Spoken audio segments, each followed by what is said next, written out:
Trăim într-o lume în care tehnologia și cerințele pieței muncii se schimbă mai repede ca oricând. Pentru a ține pasul și a rămâne competitivi, formarea continuă nu mai este doar un avantaj, ci o necesitate.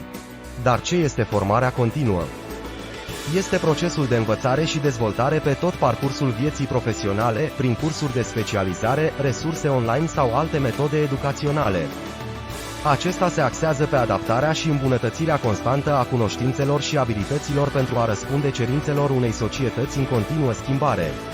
Formarea continuă aduce numeroase beneficii pentru profesioniști și organizații.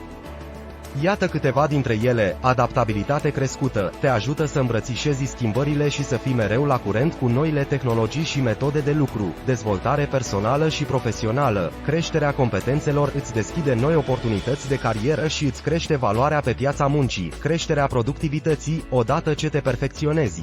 Devii mai eficient și motivat în ceea ce faci, îmbunătățirea relațiilor profesionale, comunicarea și colaborarea devin mai ușoare prin formare. Pentru a obține cele mai bune rezultate, este important să alegi programele de formare potrivite, identifică-ți nevoile, reflectează asupra abilităților pe care vrei să le dezvolți, fie că sunt tehnice sau de soft skills, alege programe certificate, asigură-te că urmezi cursuri oferite de formatori cu experiență și recunoaștere, accesează resurse.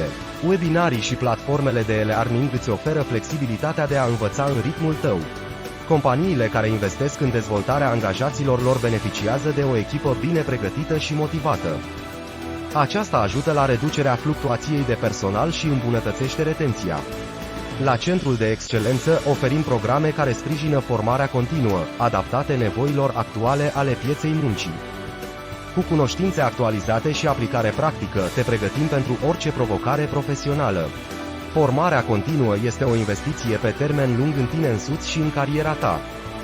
Rămâi competitiv, adaptabil și pregătit să faci față oricărei provocări. Alege Centrul de Excelență pentru a-ți susține această călătorie.